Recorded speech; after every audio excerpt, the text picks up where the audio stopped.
Gary, you always have something to say about how the politicians have let us down. You can't even get sand on your beach right in Island Park, so it goes on and on. Mary Ellen's house is an empty lot, so this nightmare continues, and it just never ends, and maybe help is on the way. So your thoughts on basically election eve?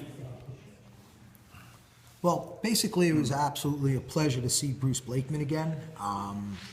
His platform speaks for himself. Really don't know D.A. Rice well enough to, talk about her enough, but she's had some success here in Nassau, and it's just going to be a very interesting race. I prefer really not to talk too much about that race, but I think it's two exceptional people who both have such passion about it, and that's what politics is all about. Being the son of a retired judge, I was born into politics, and it was kind of interesting because when I was born, my father was running for congressman. Apparently, he won the election, and then he lost the election within 3 hours. And he told me this story, I think, for the first time. It was like shortly after my bar mitzvah. And I said to him, Dad, that's so unfair. How could you be declared a winner and a loser? And then he explained to me what a recount was. Which brings me to my next topic of discussion. Within the next 366 days, I've guaranteed it last week, I'm guaranteeing it again tonight. Kate Murray, you lost the New York Islanders. They are gone. Do you realize what is going to happen in mid-Nassau County once this team leaves in June? Do you realize the amount of foreclosures that are going to occur?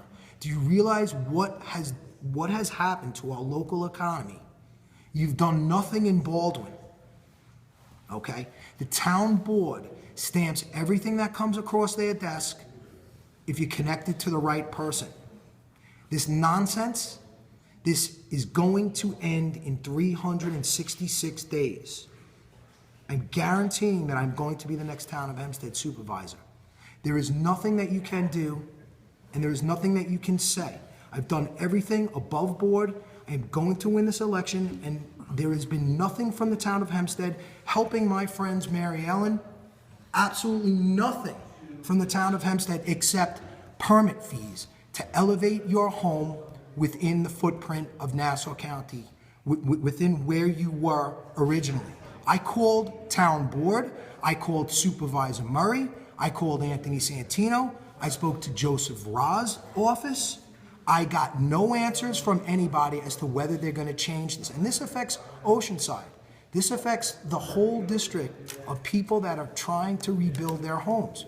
People don't have thousands and thousands of dollars to pay this hidden tax for permits. I've been put under advisement by my mayor, Mayor McGinty, in Island Park. For 3 months, I've been trying to get him to waive permit fees. Now, the issue is people have already paid these permit fees. Fine. How about change the policy? $500 flat fee. You're looking to gain like $2,000, $3,000 on people who just want to elevate so they can raise their families in a safe environment when the next flood hits. I don't mean to sound like I'm claiming doom here, but the next storm will come, whether it's 5 years from now, 15 years from now, 30 years from now. The village needs to help its local residents get back in their homes. So if I was the village of Island Park, this week's going to be a slow week. It's election week. I would call every homeowner in the New York Rising program, and I would ask them, what can we do to help you get back into your home? And the first person that I would call would be Mary Ellen Malone, because she deserves answers. And basically, I would like to know also about non-residents, okay? Why can't they park for free at the Long Island Railroad meters? Why do they have to pay the village to park in their lots? Where is all that money going, okay? I can tell you right now, I spoke to a controller off the record who told me that if a forensic audit was done in the village of Island Park, there would have been some potential ramifications. Instead, they looked through a few files, and the village of Island Park made some amendments and made some changes. I don't see where all the money is going to the infrastructure. Nothing has been done retro to August 29th, I believe, 2011, when that tropical storm hit. Okay, we need proactivity. There wasn't even a siren that came off during the power outage today in Island Park. Meanwhile, every day at 6 o'clock, the sirens manage to go off to alert people that something's going on. We had a power outage in Island Park, and unless the wind blocked it, I didn't hear a single siren going off alerting the village residents that there was an emergency. Okay? Basically, I've said a lot tonight. I stand by every syllable I said, and thank you, Howie, for letting me have some time on your show. Okay. Thank you, Gary Levine. And before we go to break, Mary Ellen has a final word on the Astorino-Cuomo race.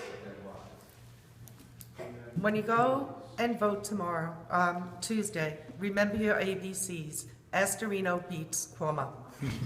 All right.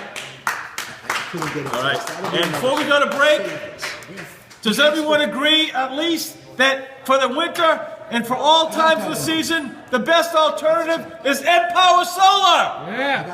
All right, in this state-of-the-art office right here in beautiful Island Park. And if you love pets, next to EmPower Solar, please visit Chris at Pet Value. If you love your pet, you'll love Pet Value. All right, we're taking our final break of the evening. I am Halftime Howie.